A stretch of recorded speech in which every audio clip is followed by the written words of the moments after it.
নমস্কার।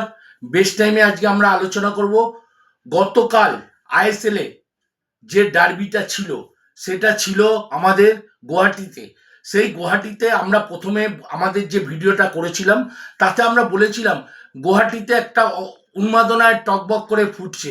সারা ভারতবর্ষ কেন সারা পৃথিবীতে যেখানেই বাঙালি, যেখানেই ফুটবলাররা রয়েছে, এই মানে আমাদের ইন্ডিয়ান যারা এনআরআই রয়েছেন, তারা এই ডার্বি নিয়ে একটু যদি খেলাধুলার সঙ্গে যুক্ত থাকেন তারা সবসময় এই ডার্বির এই আবেগটাকে উপভোগ করেন। কিন্তু গতকাল আমরা গুয়াহাটিতে দেখলাম সেই উন্মাদনা আমরা দেখতে পেলাম না টিভি থেকে।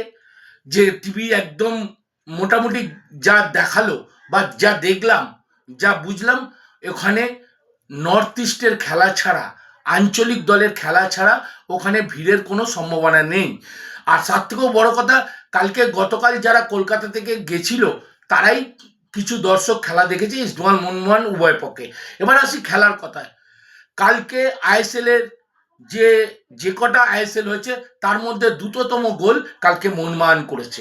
এই দ্রুততম গোলটা এখন কবে রেকর্ড ব্রেক হবে আমি জানি না, কিন্তু দ্রুততম গোল মোহনবাগান ফার্স্টে গোল পেয়ে গেছে। তারপর মোহনবাগান টিম তো ভালো টিম, সে দিকেও নিঃসন্দেহে কোনো অবকাশ রাখে না এইটার ব্যাপারে। কিন্তু একটা কথা, মোহনবাগান আমরা ভেবেছিলাম আরও এক গোল হয়ে যাবার পর আরও মার্জিন হবে, কিন্তু কালকে ইস্টবেঙ্গল বেটার ফুটবলটা সেকেন্ড হাফ থেকে খেলেছে। এর আগের খেলাগুলো সেকেন্ড হাফ থেকে খেলাটা ইস্টবেঙ্গল খেলছিল, কিন্তু গতকাল রেফারির বদন্যতায় আবার একটা পেনাল্টি থেকে ইস্টবেঙ্গল ক্লাব বঞ্চিত হলো। একদম নির্দ্বিধায় টিভিতেই বোঝা গেছে যে ওইটা পেনাল্টি ছিল। যারা মাঠে গেছে তারা তো আরো ভালো বুঝতে পারবে।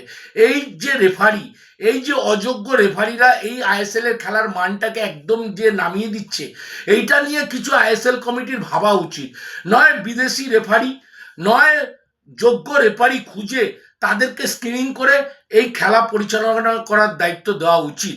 এত কোটি কোটি টাকা ঝা চকচকে মোড়কে বাঁধা, কিন্তু আইএসএল এ খেলাতে এসে তারা যেভাবে বাজে রেফারিং করছে তার শিকার কোনো না কোনো দল হচ্ছে। পেনাল্টিটা দিলে কি হতো না হতো আমি কোনো বিতর্কে যাচ্ছি না, কিন্তু খেলার অঙ্গ হিসেবে যেটা হওয়া উচিত সেটাই করা উচিত ছিল।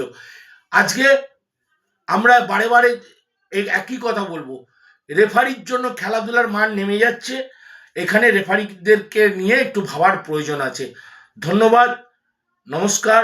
আমার ভিডিওটা যদি ভালো লাগে অবশ্যই সাবস্ক্রাইব করবেন, লাইক করবেন, কমেন্ট করবেন, আমাদের সঙ্গে থাকবেন। ধন্যবাদ।